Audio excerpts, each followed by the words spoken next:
Ladies and gentlemen, he is under the weather, but he has still agreed to join us. We really appreciate it. David Icke of TheAlexJonesChannel, former head of the Green Party in England, former champion goalie in soccer, former top BBC sports news presenter, who kind of had his Saul of Tarsus moment on the road to Damascus, knocked off his horse, and basically got this download of info, as he describes it, about the world, about world government, about the bizarre activities of the elite, about global pedophile rings. Well, now, so many years later, so much of what David Icke has talked about has come true. You know, David obviously has the controversial, with some view, that it's basically an off-world or interdimensional thing. You know, the snake of the Bible is real, and that's basically what we think of as the devil, and that they are feeding off dark energy. They do come to kill, steal, and destroy. And some would say, well, how is that any different from what, you know, people see what Christians say is pretty weird.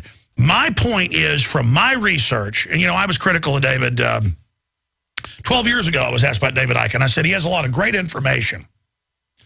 But then, you know, it could discredit all this other real stuff he talks about, because he then brings in things like this. But years later, I realized just having an open discussion is what's important. And we've been lied to so much, who knows what's real? You know, I stick to what I can totally prove, because people can't even believe stuff that's on record and admitted, much less things that David Icke, talking to different Aboriginal tribes around the world, have this belief. It's not just Christians, it's not just the Jews. If you go back to the original text, or the Sumerians, there's definitely a lot of weird stuff going on. The pyramids, why are the elites into numerology, into the occult? But I can say this, the elite believe they're worshiping a spiritual entity. The elite are into bloodletting and ritual and pain. The elite believe that they are serving the devil, Lucifer, whatever you want to call it. So, from my research, Bohemian Grove, Skull and Bones, that's 100%. And I want to get into Iran. I want to get into this huge buildup, all the things that are coming together with David Icke today. But first, I wanted to bring up child ritual abuse, because David, going back almost 20 years ago, would talk about this and be laughed at. He'd write books about it, saying all these big elites are involved, you know, all the big churches, all the big, and then no one was saying that then, and then it all came out. All came out. The Boy Scouts, the Vatican, other big church arms, Church of England, the big children's charities, the Texas Youth Commission, the Texas Rangers exposed rape rooms, torture, gladiatorial fighting, all of it covered up. The point is, you scratch anywhere now and you find this. And so why are they into this? What's going on? Now you have the Penn State thing. You have the head coach getting a criminal lawyer. We now learned the police knew for 18 years this was going on. Now it's being reported that donors were brought in. Well, obviously, the guy's in there raping children who are part of the Second Mile, charity helping the disadvantaged children, in quotes. He's raping them in the field house that, has people in it 24 hours a day at a major college, 365 days a year in broad daylight. That's because they believe they were protected. So the other question is, why is this coming out now? Is it being used to blackmail others? So David Icke is here in the U.S. He's going to be speaking in several places. You may still be able to get tickets. It usually sells out. Find out more at davidicke.com. But first off, David, you've been on this all along. And again, now it's coming out everywhere. CPS, DynCorp, Halliburton, mainstream news, kidnapping children worldwide. They don't get in any trouble. Congressional hearings about it. No one gets in trouble. I mean, this is what is going on? Because you called it first, David. What is going on? Hello, Alex. Well, sorry about my voice today. I've been struggling since we last spoke and with my health, but I'm just coming out of it now, so I can talk to you. Thank goodness, just about. I couldn't before this morning, but yes, this is a very important area. You see, when people talk about the fact that you go so far and then you won't go any further, or you go too far or you go too far, and all the rest of it. My philosophy from day one, 21 years ago, when I consciously started investigating this, was I wanted to know what was going on. I wasn't interested in confirming my belief system or confirming my preconceived idea. I wanted to know what was going on. And to do that, you have to suspend a preconceived idea. Because if you don't, then that will edit and censor your information as you are going along this line. And a lot of people with very fixed religious beliefs will get to a point and they'll say, well, the information is pushing me here, but if I go any further, then my religious belief, in all the detail that I've accepted it, is going to be possibly undermined, possibly going to be challenged. So I ain't going there. And what you need is a completely open mind, not a naive mind, which will say, oh, someone said it, so it must be true. You filter it, you question it, you check it, you double check it, but you're open. You don't reject things by reflex action. And when you do that, the information speaks to you by the nature of the repeating stories, the repeating accounts, the repeating situations. And, you know, to get deep into this straight away, Alex, that you're talking about in terms of, you know, why this child abuse, I've written about this for a long, long time in some detail. And it does come from what we were talking about last time, mate, which is there are these entities operating outside human sight, what we call visible light, within the electromagnetic spectrum. Because, like I said last time, the frequency range that we can decode into what we see as the visual world is tiny. As someone rightly said, humans are basically blind compared with what there is to see in this universe. And we eat food, and it appears to be solid food. But what it is energy.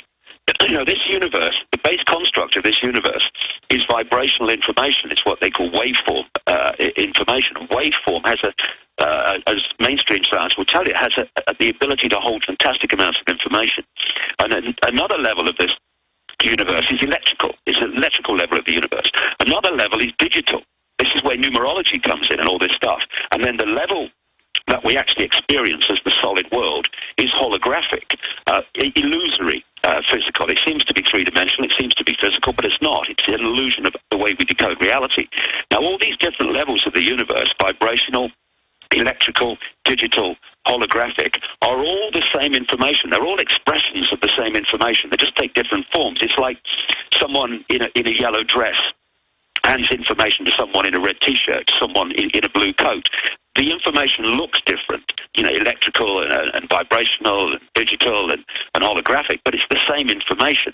So what we call food, solid food, is actually energy. It's an energetic field. That's what it is. Sure, and that's cyberspace. Where I'm going with this, Alex, is that these entities feed not from the solid level of food that we perceive it. They feed directly from energy. They get their sustenance from energy.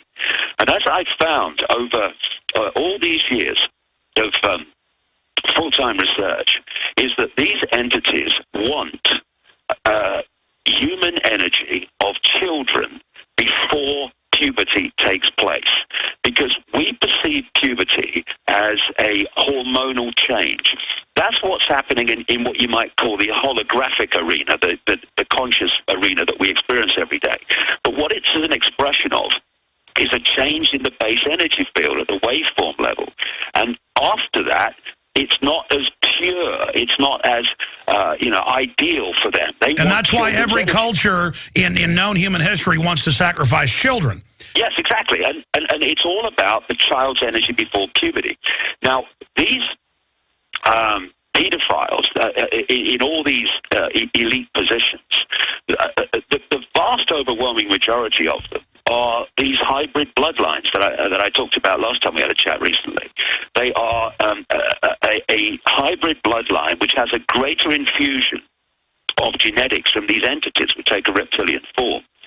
And as a result of this genetic compatibility, again, holographic compatibility at that level, there is a vibrational compatibility which makes these hybrid bloodlines much more powerfully possessible by these entities than the general run of the population. All right, let me stop you for a moment, because we've got a lot of new listeners today.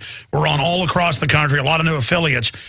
Okay, let me just keep an open mind here. I read Genesis, and it talks about God destroying the life on the earth because these entities had come in and destroyed the genetics or the seed, and only Noah was perfect in his genetic generations. Then I read that, and every other culture says similar things. Then I look at the elite who are at the Great Pyramid today trying to, get its energy. They're into this stuff. They at least believe it. Then I think about Christians. They say demons are these fallen entities that are here on the earth, but you can't see them, and they love pain and destruction, and that they're there trying to screw up our lives. You're just saying that's real, basically, because you're saying reptoids, but you're saying they're interdimensional, so that's basically what the Christians say. Yeah, this is an interesting point, Alex, and a very important one, because, I've been saying this for so long over the years. So many people are arguing with each other, when you break it down, the fundamentals are the same. What Christians call fallen angels, the Nephilim, the demons, are what the Muslims call the jinn. And the Jews have their own bloody names for it as well, and it's what I call the reptilians or the non-human entities, the interdimensional entities. And when you look at the story in the Garden of Eden, I mean, it's a symbolic story which can be found in other cultures all around the world. Do people really think that the snake in the Garden of Eden was a snake that could talk, going along the ground? This is all symbolism. And this, funny enough, I was watching a series on the History Channel only this very week, which is called Ancient Aliens, the series. And one of them I watched was all about the evidence, which I've been putting out for all these years, of the fact that there were non-human entities talked about in all the ancient cultures that interbred with humans, creating a hybrid bloodline. These Christians out there, these are the sons of God who interbred with the daughters of men. It comes up everywhere, and these entities are therefore possessible because there is a greater genetic and vibrational frequency compatibility between the possessing entity and the possessed hybrid bloodline. And what happens is that these pedophiles, and it's in the genetics. They are attracted to sex with children. And what these entities want, operating outside of human sight and the conscious mind frequency range, they want children's energy. And it's sick, but let's get down to this. What is happening when the pedophile is having sex with the child is that the entity is using the pedophile as a conduit to suck the energy of the child to itself. It's energy vampiring. That's what's happening to these kids, and that's why, as you quite rightly talked about a few minutes ago, Alex, that this child abuse is everywhere. What about my instinct to want to lift the lid, and the cesspit is staggering. Well, that's what I was about. What about my instinct? Every bone in my body wants to beat these people's brains out. I mean, I have to control myself, and I don't know why others don't have the instinct to want to go after these people, whoever, whatever. And I remember you like 15, 16 years ago talking about the royal bloodline out of Transylvania and all those legends. Right. And then now it's in the British news that, royalty just a few hundred years ago was eating people's brains and body parts. And Prince Charles does trace himself back to their original royalty, to Vlad the Impaler, Count Dracula. And it just gets weirder and weirder and weirder. So even if this stuff isn't completely real spiritually, at least at that level, which you're saying is interdimensional, they think they are. I mean, you get into all the iconography of the British royalty and the things they're into. I know just recently you went and protested bravely. Now it's come out in the Canadian news that half the foster children that they take die from the native tribes, and reportedly they're killing them. And this is in the news that half of them are dying. I mean, my God, how big is this? See, it's massive because they have an insatiable desire for the energy of children, and thus they need massive numbers of children. For instance, Belgium, which is a small country in Europe, is a massive center for pedophilia and Satanism. Why? Because it's the base in Brussels for NATO and the base in Brussels for the European Commission that runs the European Union.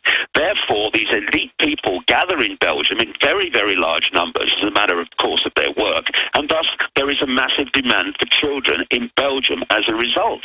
It's absolutely extraordinary. And for those that don't know, tell them about the cases where the police won't help kids in the cages who they kill. It's all come out, and millions have marched over it.